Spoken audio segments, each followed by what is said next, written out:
Hello and welcome to Law Minds. In this video, I'll be talking about the concept of dying declaration under the Indian Evidence Act 1872. A dying declaration is a statement made by an individual near death offering insights into the circumstances of the demise, legally relevant under Section 32, subsection 1 of the Indian Evidence Act. It assumes that imminent death reduces the likelihood of fabrication. Declarations can be spoken or written, communicated to various individuals, and must meet conditions like mental soundness and temporal proximity for credibility. In some cases, it can be a basis for conviction if reliable and supported by corroborating evidence. In this video, we will be exploring the concept, extent, and significance of dying declaration in the Indian legal context. Section 32, subsection 1 of the Indian Evidence Act outlines the legal framework for dying declaration as statements made by individuals about the cause of their death or related circumstances. These declarations are crucial in cases where the cause of death is in question, regardless of whether the person anticipates their death during the statement or the legal proceedings' nature. The admissibility is grounded in the legal maxim that presumes a person near death is truthful due to lacking of motives for deception.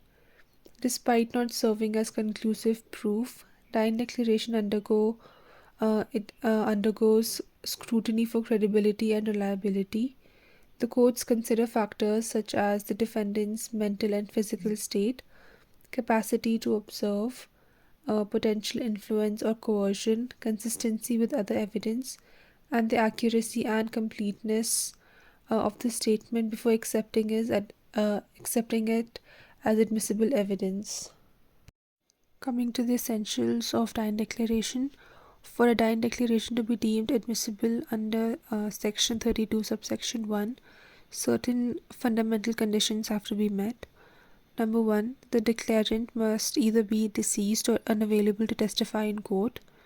Number 2, the statement should pertain to either the cause of death or the circumstances leading to the incident resulting in death. Number 3, the case must involve a dispute or uncertainty regarding the cause of death for the declaration to be admissible. Number 4, the statement must be made willingly, devoid of any form of coercion, inducement, or external influence. Number 5, the declarant should be in a sound mental state and physically fit to provide a statement. And number 6, the statement should be clear, coherent, and comprehensive, lacking any ambiguity. It should also maintain consistency with other evidence related to the case. Now, talking about the forms of dying declaration. Dying declarations under the Indian Evidence Act come in different forms, each shaped by factors like composition, delivery method, and content. In the written form, declarations are documented in letters, notes, wills, or diaries either before or after the fatal injury. While esteemed for reliability, written declarations must meet criteria like mental soundness, voluntariness, completeness, and temporal proximity to the event. Alternatively, declarations can also be oral, delivered verbally to individuals such as doctors, magistrates, police officers, friends, or relatives. Admissible in court, oral declarations require accurate recording and corroboration with other evidence. In cases where individuals cannot speak or write due to their conditions, declarations may be conveyed through gestures or signs, necessitating interpretation aligned with other evidence. Even incomplete declarations, if relevant and material, are admissible if the declarant passes away or loses consciousness before completion. Corroboration in this case remains crucial. Additionally, dying declarations may take the form of question-answer sessions facilitated by a person recording or reporting the statement. Admissibility requires clear, relevant questions without leading suggestions, with verification by the declarant or the person recording it or reporting it. The variety of forms highlight the adaptability of dying declaration to different circumstances, while adherence to specific conditions ensures that their credibility and reliability in legal proceedings remain the same.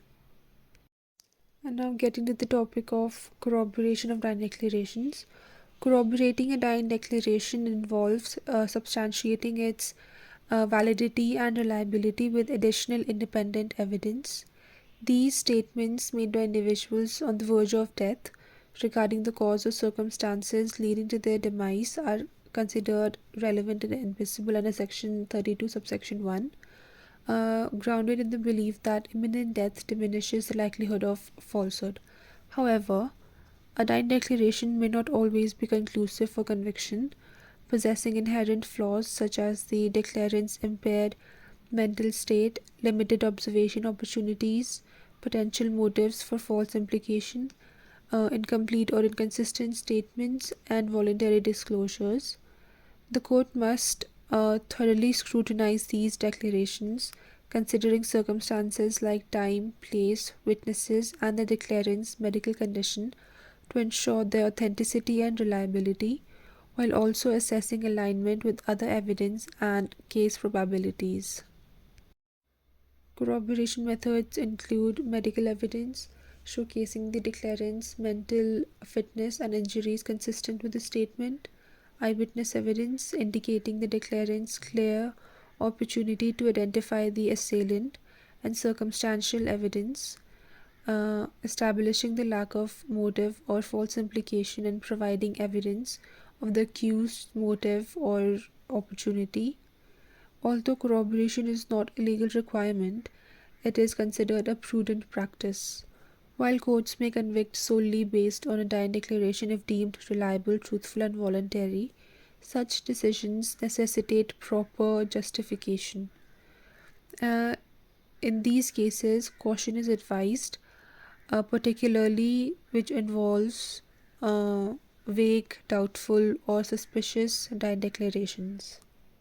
The The process of recording a dying declaration, as outlined by the Indian Evidence Act 1872, involves a meticulous series of steps aimed at ensuring precision, voluntariness, and reliability in capturing the final statements of individuals on the brink of death. First and foremost, the selection of the individual tasked with recording the dying declaration is crucial. This person must be reliable, competent, potentially a magistrate, doctor, police officer, or a credible witness. Equally vital is the requirement that the recording person remains impartial and unbiased, devoid of any personal interest or motive associated with the case. Once the recorder is identified, the next crucial step involves verifying the mental state of the declarant. The individual making the declaration must be in a sound state of mind to provide a statement voluntarily, free from any coercion, inducement, or external influence.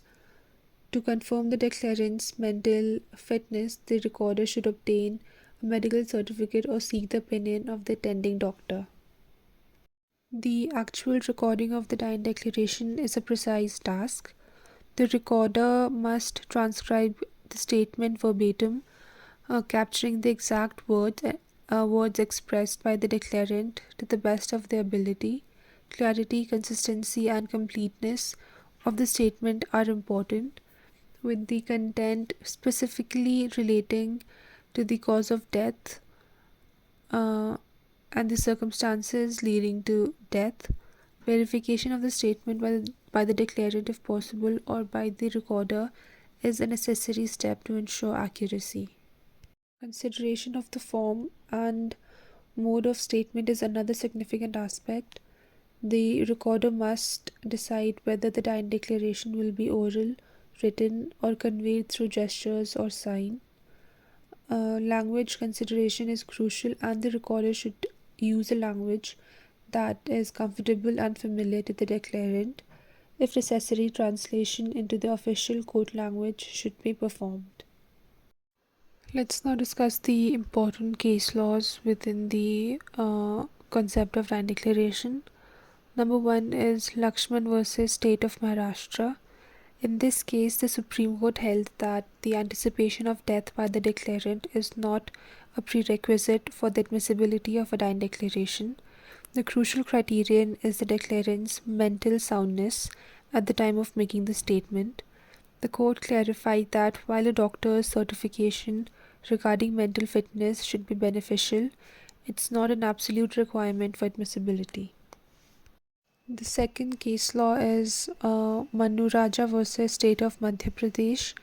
In this case, the Supreme Court established that a dying declaration can be oral or written and can be communicated to anyone, not limited to a magistrate. The court emphasized that documentation by a police officer does not render the declaration inadmissible solely based on the recorder being a police officer. In Ratan Singh versus State of Haryana, the Supreme Court affirmed that a dying declaration expressed through gestures or signs is valid when the declarant is unable to speak or write. It stressed that the interpreter of such gestures or signs must be both reliable and competent, ensuring the accurate interpretation for the credibility and validity of the dying declaration. To conclude, the intricacies of dying declarations within the Indian Evidence Act highlight their significant role in legal proceedings, emphasizing authenticity, mental soundness, and voluntariness. This video has explored the diverse forms of dying declarations, including oral, written, and gestures, with legal precedents like Lakshman, Manu Raja, and Ratan Singh illustrating admissibility processes. Despite their potency as evidence, these declarations face scrutiny for potential flaws, prompting courts to assess the declarant's mental state and circumstances. Corroboration, while not obligatory, is prudent for credibility. Adapting to an evolving legal landscape involves balancing accuseds' rights and respecting dying declarations, fostering a robust and compassionate judicial framework which is centered on the pursuit of truth. This will be all. Thank you.